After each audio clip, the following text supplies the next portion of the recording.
Hello, everyone, and welcome to another edition of the European Tour Picks and Bets on Mayo Media Network. I am Hoke. You can find me on Twitter at SkyHookDFS, and with my main man, Tom Jacobs. Tom, how are you doing? I'm good. I'm pleased to be back. You had to ride solo last time we did this show, and that was obviously disappointing thanks to the horrible Tuesday start. But we're back here for the important event. I've kind of dug out some green from my closet. They're not jackets or Masters merchandise whatsoever. I can't actually see your Masters logo on your polo shirt, but I know it is in fact there. So yeah, there it is. So look, I think we're both really pumped about the week. Obviously, there's some guys that we want to talk about from a European Tour perspective. I know you're going to do plenty of content about your main picks. I've already just recorded my podcast as well, and that'll be out soon. So from a general whole, I think there's plenty of guys that we're interested in. But this is just the European Tour angle, isn't it?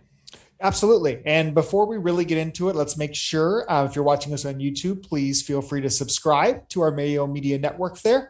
Smash that like button, as they all like to say. And if you're listening to this on audio, again, you can find us at Daily Fantasy Sports Picks and Bets, The Mix. If you search that on any of your podcast platforms, you'll be able to find this along with various different Mayo Media Network sports quick hitters throughout the week, applying different angles from all different daily fantasy sports. But yeah, Tom, I mean, you hit the nail on the head. You know, we really are finding ourselves at more of an open week in the sense of there's not somebody at the top that's specifically calling my name. I think you can really find reasons to be on or off any of those big six. We get into kind of the next range, and it's nothing to the point that I am running to the window saying, at the low odds, I need to bet X, Y, and Z. And I think that opens the opportunities for a lot of our European Tour faithfuls. And you're going to hear us on a few guys that we have been, singing praises probably most of 2021. So I think the first one we'll get to is who, in our opinion, probably should have been the Players' Champion had he not put 3 balls into the water on Thursday afternoon, almost faked an injury to withdraw and send me into a heart attack. And that would be Paul Casey. So Tom, tell us folks, Paul Casey, why is he somebody that we're both intrigued in this week? So Paul Casey obviously won earlier in the year, didn't he? The Dubai Desert Classic, beat your main man Bob McIntyre there.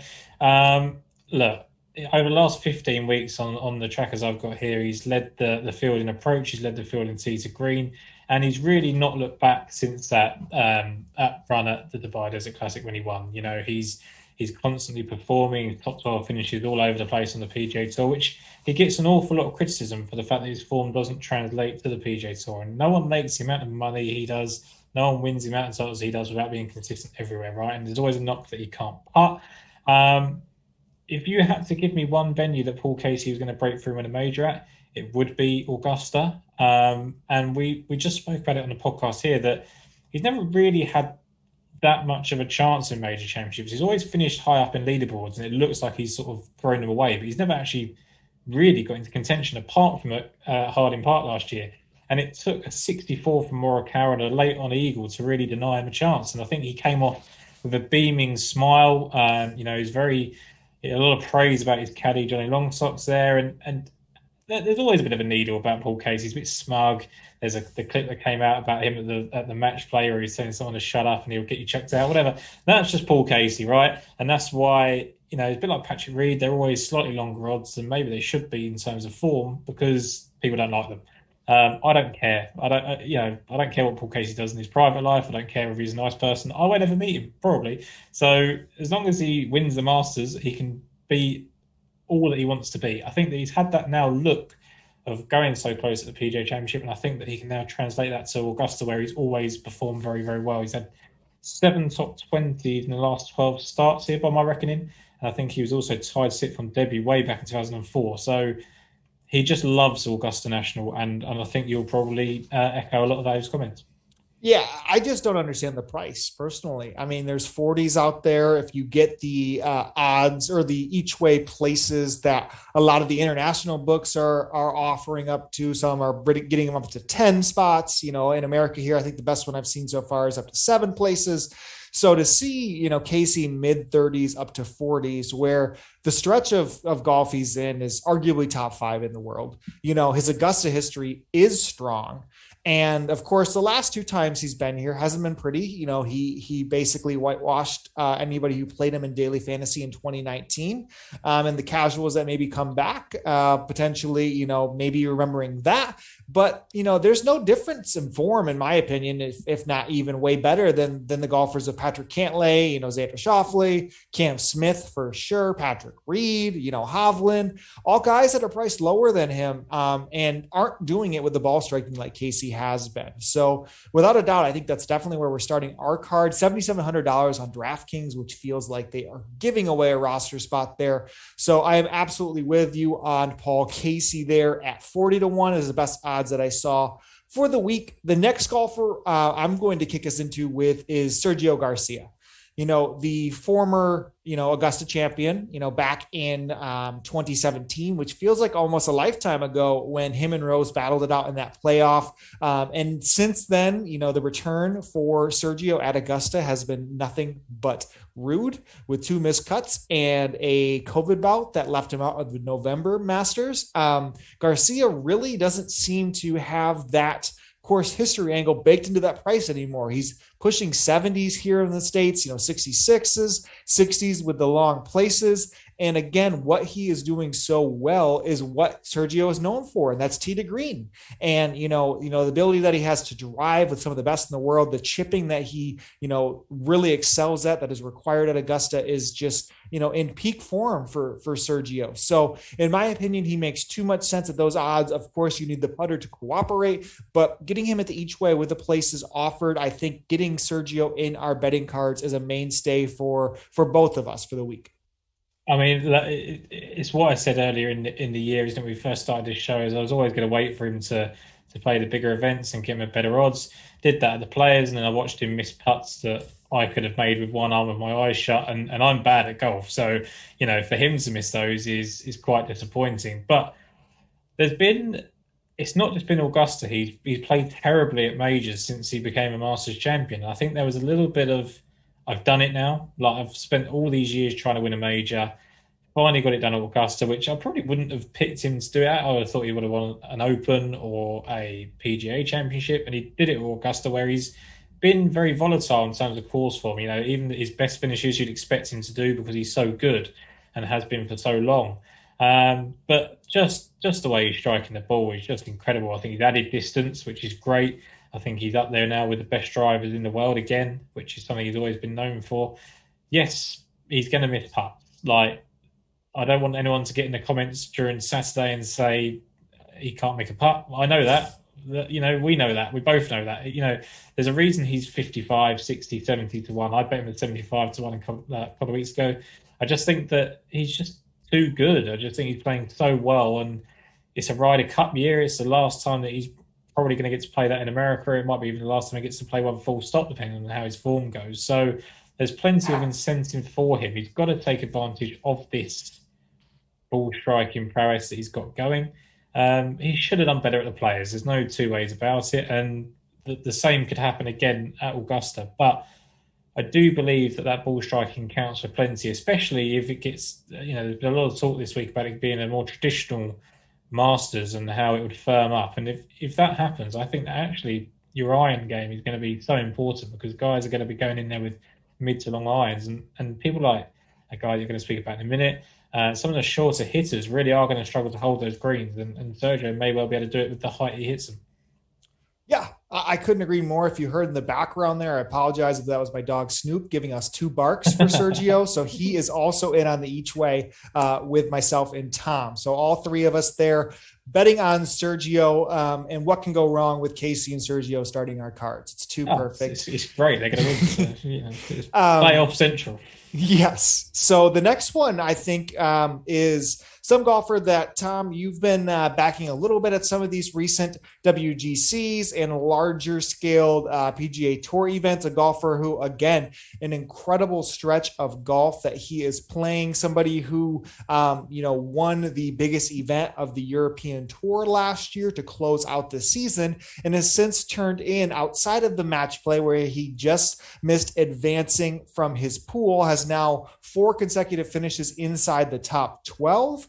And we are seeing the deepest numbers that were available here in the States were 70s this morning, mainly 66s and 60s, right there with Sergio. But it's Matthew Fitzpatrick, an absolute grinder. We see the wind, the rain, potentially in the elements on Friday and Saturday. You mentioned maybe not as long off the tee. It's definitely not. But if those conditions get up where a lower par score is expected, a Willett year, a Zach Johnson year, we don't know what the forecast holds just yet. We're recording Monday afternoon here, but Matthew Fitzpatrick is somebody who is just steady right now, and has displayed that for quite some time, transferring that over to the States, which you love to see continued. And again, great Augusta history.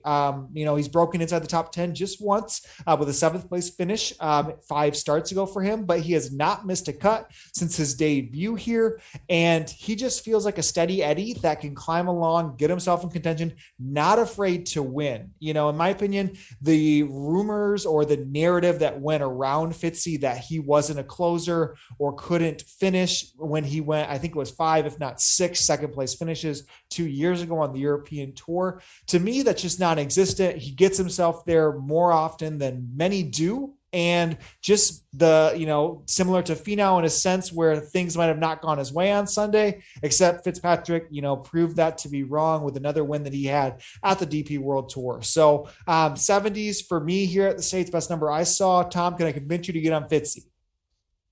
It's tough because I think that he'd have to do everything perfectly. I've just spoken about Webb Simpson on the other podcast about how his course form is great over the last 2 years, 5th and 10th. Spoke to Paul Tesori, who just said that he's playing back to what he expects, and that should give him a chance. Now, if I'm still saying I can't see Webb Simpson doing it, I can't see Fitzpatrick doing it. And it's not because Matt Fitzpatrick doesn't have the game to do it. I think that I spoke to Billy Foster on a podcast last year, and he said he's got this extra sort of length off the tee if he wants it. He cranks it up and hits it a bit further, so he can do it. He was very bullish on the No Laying Up podcast about the fact that you don't have to really hit a draw. You can hit a fade and succeed. There's only 2 holes and he's hit a draw on. I think he's very comfortable. I think with Billy Foster on the bag, he's got a guy that's going to guide him around there very, very comfortably. My one concern is that he's never really done it in major championships. I know he's got that top 7 here and he plays pretty well here, but even that 7th place finish, he had a great final round at 65.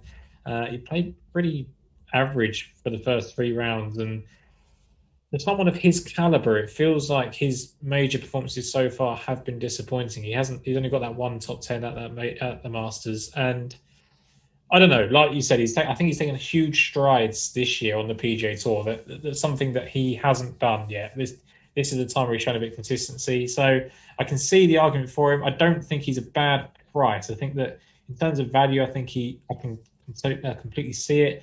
I just think that I've got, Garcia and Casey there, and 2 that I'm very confident about, that I just don't feel the need to go to Matthew Fitzpatrick.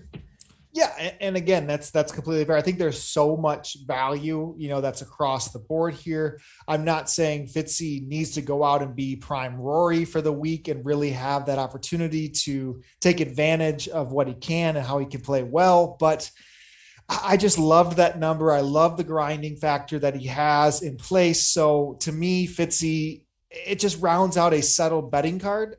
Before we get into the long shots, I think if you guys listen to us, week out again, Migliozzi didn't make it to the Masters. It's okay. He will be there next year. Don't you worry. Top 50 in the world. Not the king of the Masters. Yes. He was close there. If he let people away in round 1 and came back storming, couldn't close. However, but we have 2 of our faithfuls down here that are making some noise on the PGA Tour. 2 that advanced out of their pools on the match play. One that had arguably the greatest drive in PGA Tour golf history that was seen by absolutely no one. And that is none other than debutant Robert McIntyre. Tom, come on. Top 10? Can we get him in there?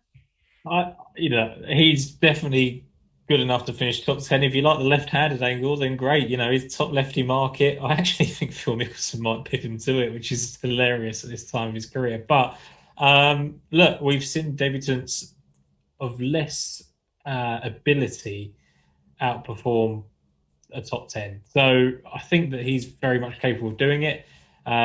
You're super, super high on Bob McIntyre. I think there's still something to be shown. But yeah, I could, he's got the tools, right? He's left-handed, which everybody loves.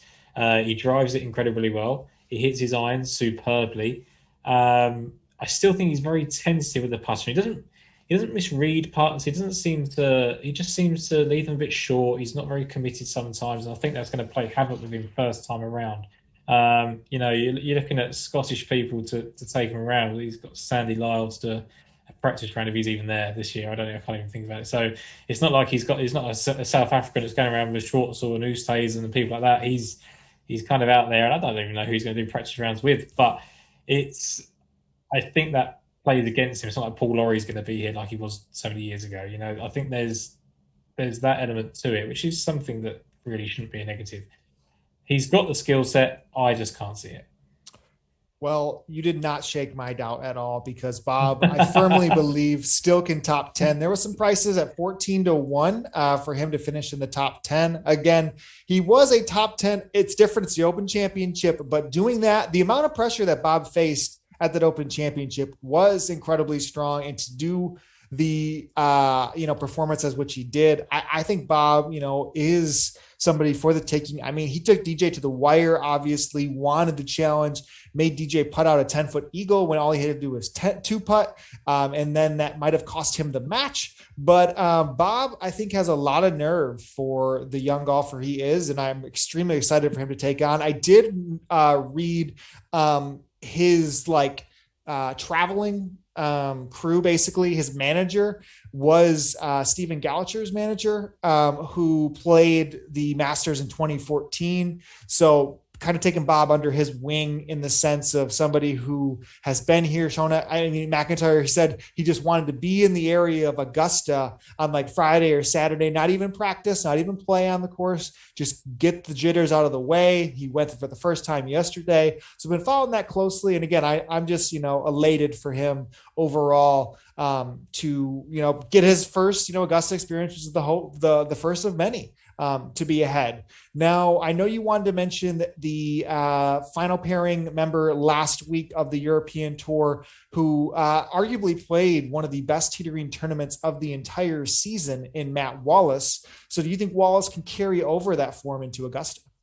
So the things about Matt Wallace is that he was superb. Like you say, he's green, his approach play was great. He was hitting some beautiful shots when Spieth and Hoffman were being a little bit conservative. He was just hitting it long and straight, and there's beautiful shape on it that really should suit Augusta. And then you watch him make a putt, and it was horrendous. Got this massive sort of jumbo grip on his putter. He's missing it for 3 feet. He's doing a Sergio, and he is like, I was comparing him to Tyrrell Hatton. You've got to see whether he's going to get over these antics of getting wound up and turn into the player that Tyrrell Hatton is, or he isn't, right? I mean, he's actually older than Tyrrell Hatton, so he's not got as long to develop. I don't know if he's actually as good as Tyrrell Hatton. He should be. When you hear about his dad, he speaks about he could have been brilliant at cricket, and brilliant at football. He's just naturally talented and kind of, I think from the sounds of it, wasted a lot from early on, and maybe he's trying too hard to play catch up. I think he was very, very disappointed to miss out on the Ryder Cup in 2018 when he went on that 3-win run. But he's got major experience. He's played well at the PGA Championship. He's played well in the Open. He's played well in the PGA. He's played well in these settings. I don't think he can win it. And I just think that maybe the way he hit the irons and the driver last week, he's got Gareth Lord in the bag now, obviously, of Stenson and Rose's bag, which may just help him a little bit.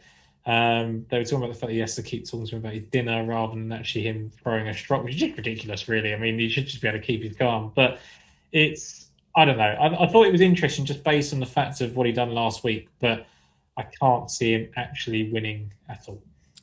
And I don't think at $6,400 on DraftKings, when we're getting into this range, we're not here to pick out the winners. We haven't seen from an OWGR standpoint winners coming this deep into the field at the Masters. Would we love someone like McIntyre, Wallace, or this next golfer to, be a winner, yeah, it would be a ton of fun to see. But, they can really make GPP lineups, towards the top, having a top 5, top 8 finish, top 10. I really think they possess that upside.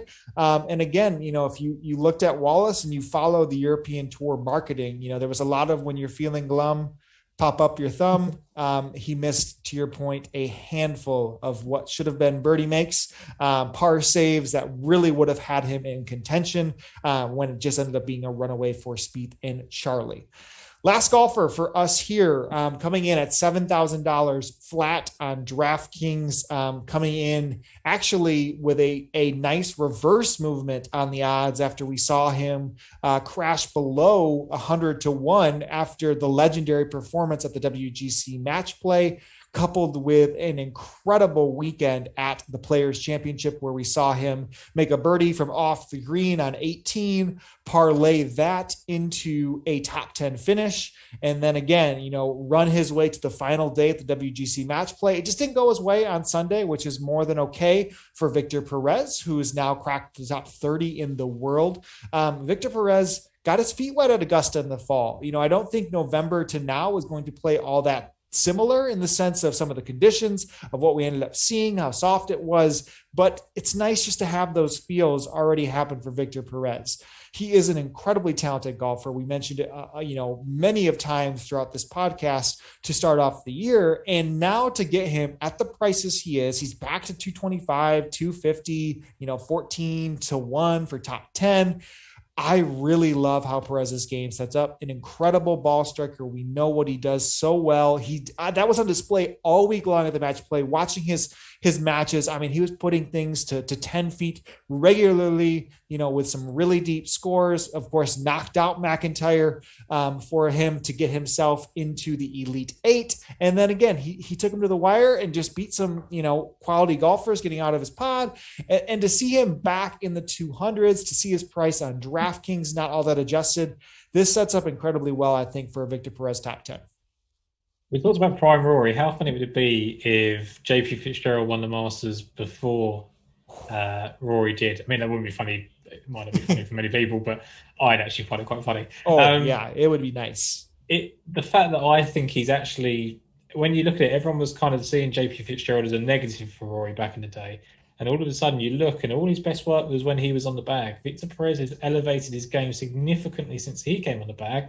Maybe the guy's just good. I mean, yeah, I don't really know. I don't profess to know too much about caddying. I don't know an awful lot about JP Fitzgerald.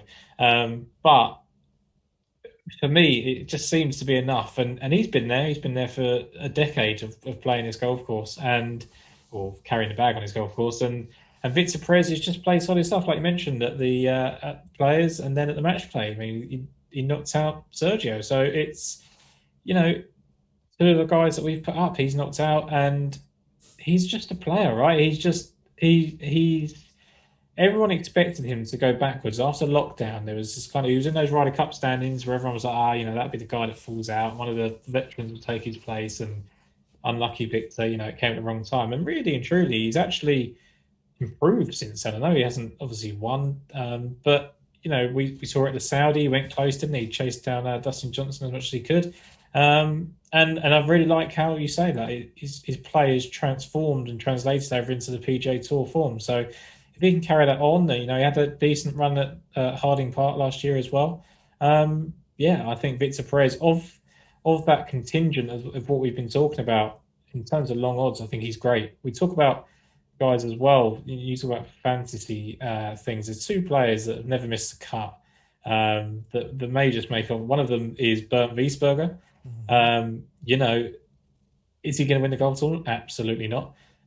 Is he going to make the cut? Probably. Is he going to finish in the top 30? Maybe. And he's the type of guy that will go 5 under through 7 on a Saturday and get you really, really excited when you got him at 600 to 1 or whatever it is. But he could just be the guy that props up. You need to save some cash. I mean, the guys like Wallace and Perez maybe have a bit more winning upside, but that guy's steady. And the other guy, I mean, we can't really mention him on here too much because he's not European Tour, but Jimmy Walker just makes the cut here every year. So if you want guys that fill those teams out, then those are two that would be worth looking at. Well, before we get into the rest of them, the American golfers, if you're already breaking into that with Jimmy Walker, I think that means we come to a conclusion of our European Tour picks and bets pods here for the Masters Championship. So let's run back through. So we are both on Paul Casey. 40s is the best that I could see here in the States. Any deeper over there? 40s the odds? No, 40s is the odds. There was some sort of bigger prices, but he's been a very popular pick for good reason. He's hitting the ball incredibly well. Yep. And then Sergio Garcia, again, we saw 66s, 60s here, get the places again with all of these guys we're talking about. Matthew Fitzpatrick, best price I saw was 70-1. And then our three long shots, again, that we really like on DraftKings. We really like maybe into the top 10 market. Robert McIntyre. So McIntyre is actually probably the cheapest of the three. Yeah, 6,500 on DraftKings, 225s, in the outright market if you're feeling dangerous like myself. But the top 10 is probably the safest with him at 16-1 or 14s. I'm comfortable with any in that range. You mentioned Matt Wallace. If you look at Wallace's price on DraftKings, Wallace is at actually 6,400. So he's $100 cheaper than McIntyre. So that might get a little bit of steam with his recent finish last week. He's available in the low hundreds for the outright perspective. And then Victor Perez, our man, rounding out our three deeper odds picks there. Victor Perez, again, upwards of 200s, 225s, 14s, 12s for the top 10s, and 7K flat. So the most expensive of the three for those long shots. But Tom, we've made it, man. It's crazy that we're already back for the Masters. This is our first major pod together. So let's hope we get a winner. Yeah, and I think it's really important, because it is very easy for people to reload this show and go, look, they've picked the same 4 or 5 guys every week. We're trying to get the European Tour perspective, and we genuinely believe that Paul Casey and Sergio Garcia have chances to win the Masters. I mean, these are guys that I've put up in my other podcast, regardless of European Tour, PGA Tour. It just happens to be that they're the guys that are playing well. We're trying to attack the players, WGCs, with European Tour spins. They're the guys. You love Robert McIntyre. I think if there was a category called Strokes Gained Grateful, he'd be leading it because he was grateful to give DJ a run. He's grateful to be the Masters. I don't know if there's anything else to it, but he's great, and hopefully one of these guys pays off for everybody this week. Amen to that. And again, this is, a great opportunity for a lot of these golfers to change their lives. You saw the Justin Harding finish that happened 2 years ago here, got himself another spot back here. He's like almost a first round leader.